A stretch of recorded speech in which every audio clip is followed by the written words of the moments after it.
আসসালামু আলাইকুম প্রিয় দর্শক, আশা করছি সবাই ভালো আছেন। আমার আজকের আয়োজনে থাকছে পাবদা মাছের রেসিপি। অন্যান্য সকল মাছের মধ্যে এই পাবদা মাছের ভুনা খুব সুস্বাদু হয়ে থাকে।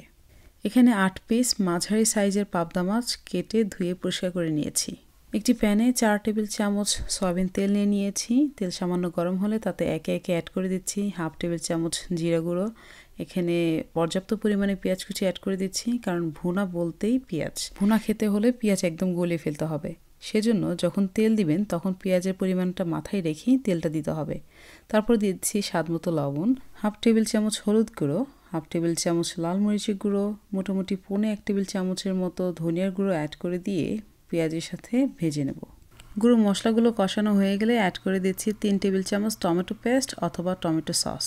টমেটো পেস্ট অ্যাড করাটা অপশনাল, আপনারা চাইলে স্কিপ করে যেতে পারেন। সেক্ষেত্রে গুঁড়ো মশলা কষানোর পরে সামান্য একটু পানি দিয়ে দিবেন যেন মশলা কোনোভাবে পুড়ে নিয়ে যায়। তারপর অ্যাড করে দিচ্ছি 3 থেকে 4টি কাঁচামরিচ। যে কোনো মাছের ভুনা আসলে কতটা সুস্বাদু হবে সেটা ডিপেন্ড করে মশলা কষানোর উপরে। দেখতেই পাচ্ছেন আমার মশলা কষানো হয়ে গিয়েছে। এবার এই কষানো মশলার মধ্যে দিয়ে দিচ্ছি মাছগুলো। মাছ দেয়া হয়ে গেলে এবার চুলার আঁচ মিডিয়াম টু লো ফ্লেমে রেখে ঢাকনাতে ঢেকে কিছুক্ষণ জাল করে নেব। মিনিট 5 জাল করে নিয়েছি।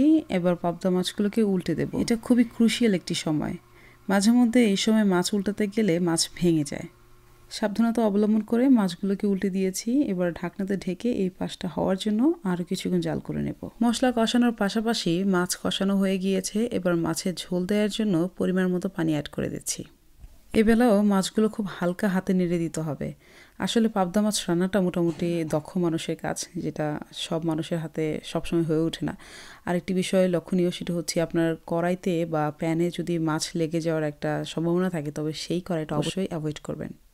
পানি অ্যাড করার পরে ঢাকনাতে ঢেকে দেই।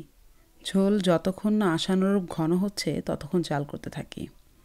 মোটামুটি 10 মিনিট পরেই ঝোল পরিমিত পর্যায়ে চলে এসেছে। আমি যতটা পরিমাণে ঝোল চেয়েছি ঠিক ততটাই এসেছে। এই পর্যায়ে আমার রান্না কমপ্লিট হয়ে গেছে। চুলার আঁচটা বন্ধ করে দিচ্ছি। দেখতেই পাচ্ছেন এটা কতটা মুখরোচক হয়েছে। এবার গরম গরম ভাতের সাথে পরিবেশন করুন।